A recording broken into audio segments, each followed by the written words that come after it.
Hello everyone. Welcome to my another lecture on training today. Today is a very important topic because I'm going to talk about the topic which is related with the training need assessment. My dear friends, we all know that before we start off with any of the training programs, we have to assess or we have to identify the gap, which are the areas where we are required to give the training. Because we have to bear one thing in mind, that at any point of time, if trainings they are being imparted, they actually cost the company in terms of money, in terms of time, in terms of energy. So at any point of time, wrong trainings are imparted, then definitely it will not give the required result. Hence, it is very essential that the training need assessment is done properly. That means we are able to identify the gray areas or we are able to identify the gaps, and as per the gaps only the decision is taken as to which kind of training has to be imparted to which level of people. So let's proceed. So training need assessment, as you all can see, that training need assessment is the effective way to identify any gap between the skills needed and those of employees. Now we all know that all the employees, they are not well equipped with all the skills, but we all know about three things, that is KSA, knowledge, skills and abilities. So in my previous lectures also I have already told you all that the training is actually done to enhance all these three things, that is the knowledge, skills and abilities. So every employee is not well skilled with all types of skill set. Therefore, we have to identify which skills are required at which point of time, and if the person has those skills, then nothing like that. But if the person doesn't possess those skills, only then the training is given to them. TNA can help to clarify the objectives in training staff. Naturally, when the objectives are set by the company, and we all know that the individual objectives, they are always aligned with the objectives of the company. So the assessment has to be done in that respect only. Purpose is to diagnose whether there is a gap between what is required for effective performance and present level of performance. Now, what is the meaning of gap? We all know that gap is nothing but is actually the standards that we have and what we actually possess. So the gap is like what people actually need and what they have. The difference between the two is only known as gap. For example, I know that if a person is going in the market and the person is supposed to know about the marketing skills, or maybe the decision making skills, or maybe the analytical skills. So we know that the person has the marketing skills, the person has the communication skills, but the person doesn't have the analytical skills. So that is the identification of the gap, and once we are able to identify the gap, only then we can render the right kind of training to the right kind of people, and only then the predetermined objectives of the company, they can be attained. What we talk about training need assessment. Training, we know that is brushing up of the skill. Need is the need of the hour, and assessment is we are actually diagnosing what we actually need, or in other words, we keep on iterating the gap that we talk about. Now, the corporate need arise at three levels: organization, group, individual levels.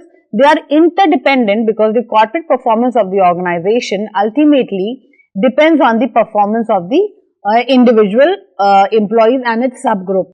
Now, we know that whenever we do any kind of training need analysis or training need assessment, it is done at three levels. We all know that it is the individuals who make up the group, and it is the group that makes up the organization.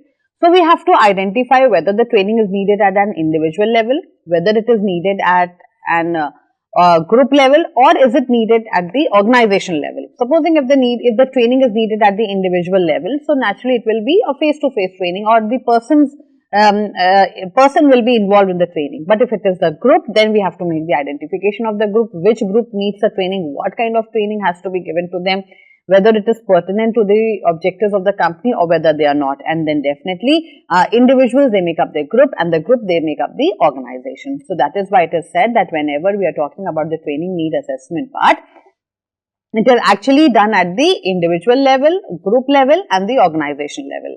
There must be the training need in the organization. Now this line is very important. Now that means there has to be a need. A person will only go to the doctor when there is a problem. Otherwise, a person will not go to the doctor if there is no problem. Similarly, if there is a need of training, only then the actions will be taken for impartment of the training. But in case if there is no need, there is no need of shelling out its time, energy, money, and of course the resources on giving training to the people, because there is no need. So Foremost, what is more important is that the need has to be there, whether people actually need training or no. If they need training, only then we go ahead. If they don't need training, we do not go ahead. It is said it is the gap between the existing KSA and the required as per the requirement of the job. Now, when we are talking about the KSA, again it says that, as you can see on the screen, it is said that it is the gap between the existing KSA and the requirement as per the need of the job. Now, what is KSA? We have been talking time and again that KSA is knowledge, skills and abilities. We all know that training need assessment is the prerequisite of any of the training programs. So, at any point of time, we are making an effort to increase the knowledge base, or we are trying to make the people more skillful at a particular job, and we are increasing the competencies. Now, when we talk about the abilities or the competencies, you have to bear in mind that it is not only with regard to the technical aspect. It can be related with your team building, it can be related with the communication, it can be related with the usage of machinery, tools, equipment, it can be anything.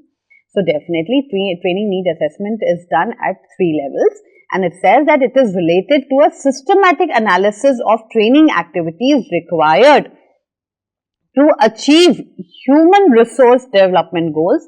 This can be shown in the following relation. Now, it says that the training, as I have been talking again and again, the training need assessment is an effective way of identification of any gap between the skills in business and those the employees have. So, we have to understand that the assessment is also a kind of a systematic assessment, because we have to diagnose whether there is a need. In case if there is a need, then what level of need it is and what has to be done in order to fill up that gap. So, it says that TNA can help us to clarify the objectives in the training staff, and it says that this is an invaluable for ensuring that money is spent on training that will help the business to achieve its objectives. So, it is only possible once we know what are our goals and what are the capabilities which we need and what are the capabilities that are available. So, the difference between the capabilities required and capabilities available is only known as gap. So, whenever we are talking about the training need assessment, please bear in mind that the word gap is of paramount importance. Then it says that determination of the training need is the managerial task which needs to identify the exact need of training for the employees. Now, it says that the employees, they themselves don't understand whether they need training or no, but it is the one level up that the managers, they are going to make a decision whether a particular employee needs training or whether he or she doesn't require any training. So, it is said that training need assessment is a managerial task. It is basically done by the supervisors, it may be done by the departmental heads or maybe the managers who are taking care of a particular team or a group. It is said that the length of the gap will decide the urgency of the training program. Greater is the gap required between the R and E, that is required and existing. If the gap is very huge, that the requirement is such and the existing knowledge is this. So, the difference between the two is, if it is huge, then we need immediate training, and in case if the difference is not that huge, then it can be deferred also. Then, at times the capabilities of the employee is greater than the required, then in that case more additional responsibilities can be given to them. This basically says that if a person is lacking in some skill, then the training can be given to them. But in case if the person is overqualified or over skillful for a particular task, then in that case we can have something which is known as the job enlargement. That means the more responsibilities can be entrusted to the person at the same level. So, you have to bear in mind that training need assessment is nothing but is just the diagnostic part that is being done by the managers for the purpose of identification of the gap between the required and the existing skill level. If the gap is very huge, then it means that the trainings, they have to be imparted immediately and the vice versa. So, we know that the training analysis is actually, training need analysis is done at 3 levels. That it says that the person need analysis, job need analysis and the organizational need analysis. Now, what does this say? This says basically person need analysis is more of the individual aspect. We have to identify that whether our individual needs any kind of training or no. If the person needs, and if the gap between the required and the existing skills If it is very huge, then we need immediate training. We need immediate training, otherwise vice versa. Then job need analysis. What is the meaning of job need analysis? Job need analysis basically says that if a person is doing any task, any job, then we have to have that kind of job description with us. If you all remember, my dear friends, job description is nothing but it talks about the duties and the responsibilities that one has to shoulder. So the person actually comes to know what kind of duties he is supposed to do, or what kind of responsibilities he is supposed to handle, which type of machinery he has to work on, whether the supervision will be given or he will be taking the supervision, or if whether the person has to work in the morning hours, evening hours, or maybe what are the risk factors that he is exposed to, so on and so forth. So supposing if a person is exposed to very high hazards or risk factors, then in that case the training has to be imparted in that regard. For example, if they are firefighters, so we know that firefighters, they are exposed to high level of risk. So if they are exposed to high level of risk, then the training has to be given with respect to the protection, how you are going to protect yourself, and simultaneously how one is going to douse the fire. So definitely job analysis or job description plays a very, very important role in the need assessment or the training need assessment. Then thirdly, it talks about the organizational need assessment. That means if it is the individuals that make up the group and it is the group that makes up the organization. So if there is a need at the individual level, that means there may be a need at the group level, and if there is a need at the group level, then there is a need at the organization level. Now think on the other hand side, if there is no need for individual assessment, need assessment, training need assessment, then we do not require the job also, and if there is no need of the job need analysis, then we do not require it in terms of our organizational need assessment. So basically it can be done at the individual level, it can be done at the group level, it can be done at the job level, and it can be done at the organizational level. Now, the chart that you see on the screen is again taken from my own book of HRM by Dr. Rakhi Gupta. As I told you that analysis of training need is an essential prerequisite to the design of effective training. So in that case also we have to have this model. That means we have to identify the discrepancies. Like for example, if I am talking about the discrepancies, it says again the gap. Again the gap. Please do not forget the word gap when you are discussing training need assessment. Then we have identified the gap. Then we actually talk about the cost and value analysis. Like for example, if the gap is very huge, in case if the training has to be given, then what kind of training has to be imparted, whether it is offline, online, or anything very particular or very specific. Then we analyze that what would be the cost that would be incurred in imparting that particular training to the people. Then if we know that if there is a skill or knowledge deficiency, because we have been talking about KSA. So knowledge, skills and abilities. We have to bear in mind all these three words, because ultimately trainings they are given for the purpose of the enhancement of the skills and the knowledge, and of course the competencies also. So when we are talking about the competency, this is not just the communication skills that we are talking about, but it can be related, anything which can be related with the development of the insights, or maybe the team building, or maybe the conflict resolutions, or maybe the decision making skills, or maybe the analytical skills. They can be different kind of things that can actually get enhanced with the help of training. So it is not just the technical aspect. So in case once we have identified the discrepancy, that is the gap, we talk about the cost, and then we know that what kind of deficiency it is. If there is a deficiency in the case of knowledge and skills, then what we can do? We can job help, training, practice, change the job, or transfer or terminate.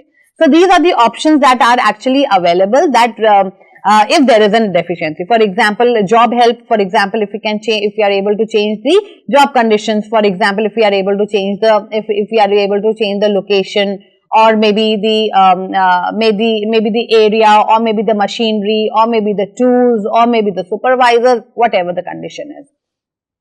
Second option is, if there is a deficiency, the best is the training, that okay, we can give training to the specific people related to a specific task. And once the training is given specifically on a particular topic or particular machine or work process, it can be anything, then definitely this deficiency can be removed. Thirdly, if we know that there is a skill or a knowledge deficiency, then practice can be done. We all know that practice makes a man perfect. So, if a person is involved in a repetitive task and if there is a deficiency, that there is high level of damage or there is loss occurrence, then in that case the person can be made to practice more and more. The more the person is going to practice, the better the person is going to get at those skills. Then if there is a skill and knowledge deficiency, then there is a possibility that the person can change the job. That means the another person who is more competent enough to take over that job, the person can be replaced with the current person. This is also one of the possibility. Or lastly, it can be the person can be transferred from one person to the another, or there can be the termination of that person or the termination of that particular job task. Then if there is no, on the other hand side, if there is no skill or knowledge deficiency, then in that regard, there can be some kind of rewards that can be given to the people for better work. We all know that continuously we have been talking about that the individual goals, they have to be aligned with the goals of the organization. So in that case, if the person is able to attain what he is expected to do that, then R&R can be given, that is the rewards and the recognition can be given, and then definitely the motivation level and the morale level of the individual and as of the group, it can be enhanced. Then if there is no deficiency of skill or the knowledge, then in that case, the lack of inadequate feedback. Now at times what happens is that we do not come to know whether there is a deficiency or no, but still people are performing and the performance is not up to that level. So if the performance is not up to that level, then the punishments can be given. So punishments, they are really bad. Penalties are always bad. Nobody relishes being penalized for anything. So in that case, lack of inadequate feedback can be one of the causes of not performing better. Because ultimately, how do we come to know the success of any training program? We come to know about the success of any training program with the help of the performances of the people. If there is a change in the performance, that means the person has been performing very nicely, and the trainings that have been initiated by the company, whether it is related with the content, or whether it is related with the task, or whether it is related with the group, that means they have been effective. So ultimately, the performance will speak about the efficiency of the training programs. And then definitely last one, it talks about that there can be some obstacles in the system also. So if the HR department is able to identify which are the obstacles in the system, then the corrective action can be taken, and once the corrective action can be taken, the feedback system can be made better. And if the feedback system can be made better, naturally there would be rewards that would be given to people rather than the punishment. So this is actually the training need analysis model, and here we have to understand that why we are having this model or the assessment, because training need determination is very, very important because of few reasons. For example, we have to identify the training objectives, we have to identify the budgets, we have to identify the training responding problems, and then we have to understand the need determination that can help the HR and the management to develop the training programs. And then of course, once we have the training programs, we are able to develop the training evaluation system. So training evaluation system is of paramount importance, because evaluation is very important, because we have to evaluate whether we have been successful in implementing a particular training program or whether we have not been successful. So as you can see on the screen also, that there are different methods of determining the training needs in HRM. That is, it says that the training should be determined based on the needs. This is very, very essential, because once there is no need, there is no training. If there is no illness, you will not go to the doctor. Simple concept, because it will incur cost, and every company would try to cut corners. At the same time, unnecessary training demotivates the employees as well. This is very important, because unnecessary, what happens is, if people, they are asked to attend training programs, some of them, they feel very happy that they are increasing their knowledge and skills and abilities. But on the other hand side, if the person is self-sufficient, if the person is very satisfied, if the person is competent enough with the necessary skills or knowledge or the abilities, then it would be a time-wasting activity for the person. And in that case, the person feels demotivated, that okay, why am I being a part of this training program when I already know this? So such kind of feeling they can creep in the minds of the people. So we have to, that is why it says that the training need assessment is a very, very important part, and then one has to have the lens to identify the need. If there's a need, only then the training should be given, else they should not be given. Otherwise, it will definitely, there would be sheer wastage of time, money, energy also, and on the other hand side, the people, they will feel demotivated, and once they feel demotivated, that would definitely get reflected somewhere or the other in their work performance. And if their work performance goes down, or if their productivity goes down, naturally things go from bad to worse. Therefore, managers must be very careful in determining the needs of training. Different methods can be used to determine training needs. Some of them are discussed below. These are the, my dear friends, these are the methods which we actually adopt in identification of the need. For example, there can be management audit method, task analysis method, performance analysis method, supervisory recommendation, training need survey method. So these methods of training need assessment in the HRM are depicted in the next diagram. Look here. So we know that these are this is again a chart taken from my book only. So training need methods, they are actually done to identify the needs, because please understand one thing, you will only go to the doctor once there is an illness. So if there is no illness, no doctor. So if there is no need, no training. If there is a need, only then the trainings will be scheduled. So we are actually trying to figure out the skills and knowledge and experience, and how we are able to do it. We are able to do it with the help of the following methods. Let's take one by one. Now the first one, it talks about the management audit method. Now when we are talking about the management audit method, this is the type of method which is actually used to determine the training needs at the organizational level. Now audit is always done at the organizational level, my dear friends. It is never done at the individual level or at the group level. So it is considered as a CSIT method. If you can see on the screen, CSIT method, that means the training should be comprehensive. We are trying to identify that the method is quite comprehensive, the method is quite systematic, independent, and time-based analysis is done. Because when we are talking about the management audit, since it is all related with the organizational level, it has to be a very comprehensive one, and then it has to be very systematic. It can be related with the department by department, or systematic, it could be department by department, or maybe it can be with the help of level by level, or maybe the structure, anything. There can be any criteria that can be set for the systematic method. Then independent, because it's not related with any other organization, and time based, because everything has to be done within the limited time frame. Hence it is very important that it is a CSIT method. Then secondly, if you can see on the screen, it's written, helps to analyze the organizational environment. Now when we talk about the organizational environment, basically means whether there is a lot of gap between the requirement and the current skill set. If it is, then there is an immediate need of the training program, and if it is not, then we can proceed as the company is going on. So definitely it says that it's a comprehensive way of identification of the training need, and we can actually have the understand the environment part also. Then this method also help us to analyze the organizational predetermined goals, objectives, policies, rules, regulations, strategies and procedures. So thus it helps to analyze the entire environment, culture, and then the major strategies of the companies also, they can be identified. Since why we are talking about the culture or why we are talking about the environment? Because here in the case of management audit system, we will also be taking into consideration the goals, we will be talking about the objectives, we will be also talking about the policies, we will be talking about the rules and regulations, maybe the strategies, maybe the procedures. So all these things actually they make up the environment of the company. So this is how it is related.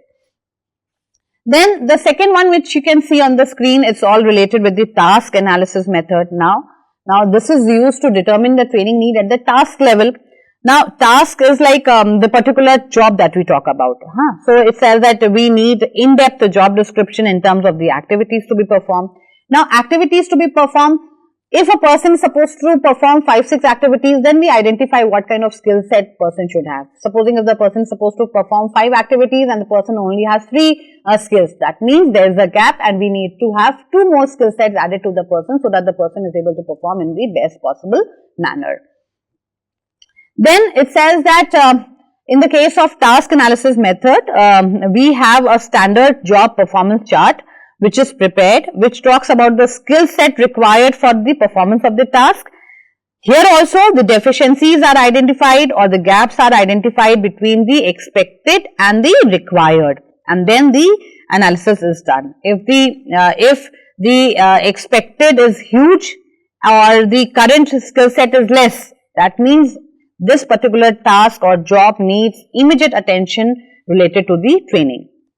Then the third one, which you can see on the screen, it talks about the performance analysis method. Now, this performance analysis method, we all know that we've been talking about a training need assessment at 3 levels: individual, group and organizational, or it could be related with the job, it could be related with the person and the organization. So, there can be different levels of the need assessment.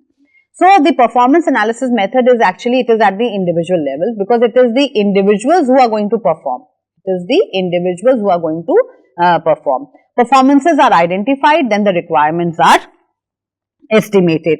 So, basically what happens under this method is that here, as I told you, that the performances of the individuals are identified and then the training requirements are estimated.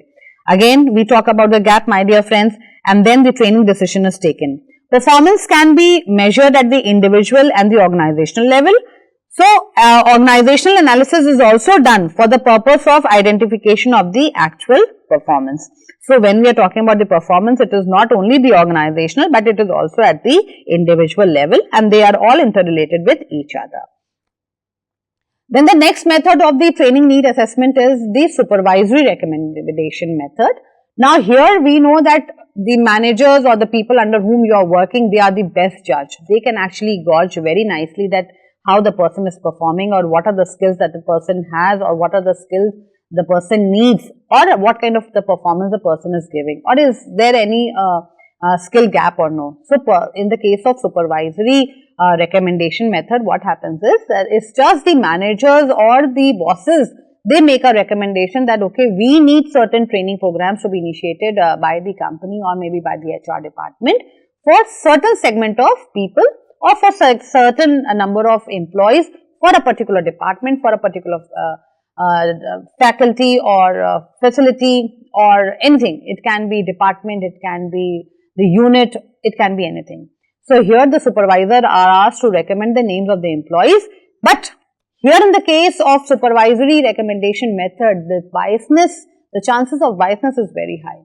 Why do I say the chances of biasness is very high? Because my dear friends, we all know that whenever the training programs are initiated, it will definitely be an add-on. It will be just another feather in the cap of the employees. So, if the employees, they are very inquisitive, they are forward-looking, they are ambitious. So, definitely they will be looking forward to all kind of training. They would like to grasp all the kind of opportunities that come on their way. But in the case of supervisory recommendation method, the biasness can be that the supervisor can only recommend people who are in their good books. So, this is one of the big biasness, and supposing if there has been any kind of cold war or if the person is not in the good books of the supervisor, then the person may not recommend his or her name. So, that is the biggest drawback which is associated with this kind of training method, training need assessment method. Lastly, we talk about the training need survey method. Now, training survey method, this is a method which is used to determine the individual level training needs. Under this method, individuals are asked about their training requirements. So, here neither the supervisor comes into play nor the company comes into the play. It is only the individuals who are given a chance to ask them, do you need any training related to this? If they say yes, then the department or the HR department, they move ahead. In order to get this kind of training need survey method, as the word survey is mentioned, so there are questionnaires that are distributed amongst the employees to get their training opinions, and it can be of two types. It can be individual or the group. So if it is individual, then each employee is asked for the training need, and then the decision is made on the basis of the responses given. And if it is the group level, then for the purpose of effective group performances, a group of employees are asked for the training need requirement. So if the group on the whole says that, okay, yes, we have a need for training, then there can be some kind of discussions, then there can be some kind of brainstorming sessions that can be conducted to identify the training need of that particular group. And if the need is genuine, then definitely the department will go ahead with the training program. So definitely these are the different ways by which the training need assessment can be done. And whenever the questionnaires they are floated amongst the employees or individuals or the group, there can be different kind of questions they can be asked. For example, there can be a form which can be given. For example, it can be asked that what duties are part of your job, and what duties do you think that they should be deleted from a particular job description. Or maybe it can be something can be related with describe the type of equipment that you need for the effective implementation or for the effectiveness of your task. Or maybe at times there can be questions which can be related with that how do you work, whether you work alone, whether you work in a team, or whether you work in some other way, or do you need a high degree of technical knowledge? If yes, do you possess? Yes or no? If no, then again a company comes to know that, okay, the high degree of technical knowledge has to be given to the person. Then there can be questions related to this, like for example, how much autonomy is there in your job? To what an extent do you decide how to proceed with your work? So they can answer whether they have the autonomy or no, they have little autonomy, moderate autonomy, or maybe they have a lot of autonomy. Or for example, there can be questions like what training do you still need to perform your current job competently. So it can be, these jobs can be anything. Maybe for example, people, they can say that, okay, they need better bookkeeping, or they need a better training related with MS Excel or MS Word, anything. It can be anything. For example, there can be questions related to the performance of the other jobs in the organization. For example, what other roles in the organization would you be interested in doing if a vacancy becomes available? So we can actually identify whether the person is capable of being transferred to another section, another supervisory position, or no. For example, in the case of training need assessment, the questions can be related with the performance of other jobs in the organization. For example, what training or experiences would be required in case if you are asked to work in any other area. It can be related with machine operation, it can be negotiation skills, it can be occupational health, they can be safety awareness, etc. Or some open-ended questions can be asked in terms of their career aspirations, or it can be what kind of training or development do you need to help to make a particular task happen more effectively and efficiently, or what training or skills have you acquired outside your current job that may be relevant to a wider organization. So there can be n number of questions that can be posed to the people, and once these questions are posed, only then we are able to identify the proper need assessment. So whether the need assessment is at the personal need assessment, as I told you that we actually evaluate the proficiency of the individuals related with their current job. So we evaluate the training needs for the current and future jobs in the case of PNA. If it is related with JNA, that is the job need analysis, then again it is all information related with the job description and specification can be used to focus on the training programs that are quite specific and beneficial for the organization. And lastly, if it is related with the organizational need assessment, then we have to actually analyze the organizational objectives which are of great priority for the company. So it is like while conducting the ONA, that is the organizational need analysis, there can be different kind of elements that can be evaluated. It can be the short-term goals, there can be the long-term goals, there can be some efficiency indexes assessment that can be done, or there can be the assessment of the organizational climate, as I told you earlier, because we also talk about the goals, we talk about the objectives, we talk about the rules and regulations, procedures, strategies, so on and so forth. So definitely the organization should make a decision regarding setting the standards for different kind of indexes, analyzing them, identifying the gaps, and then taking action to get the most effective responses or the results so that the predetermined objectives of the company they can be attained. And here you can see that on the screen there can be different skills that can be enhanced. For example, they can be the good decision making skills. I told you that it is not just the technical skills that we are talking about. They can be the enhancement of the group decision making. They can be communication skill, team spirit, or maybe developing in insights related to a particular job, department, or technique, process. It can be anything. And it can be also related with the helps in the conflict resolution, that okay, these skills have to be developed, that the person is capable of working in a team or in an environment where there are lesser conflicts, and as soon as the conflicts occur, they are nipped in the bud. So apart from the technical knowledge which is imparted during the training programs, these are the skills, these are the additional skills where the training can be given to the people. So here in this lecture, I have this much only for you. Stay tuned for the next lecture. I hope now you understand what is the meaning of the training need assessment. Training needs assessment is the prerequisite of any effective training program. So if there is a need, there will be a training. If there is no need, no training, because training involves a lot of time, energy and money and resources, and any company cannot afford to lose all these 4 important aspects. Thank you so much.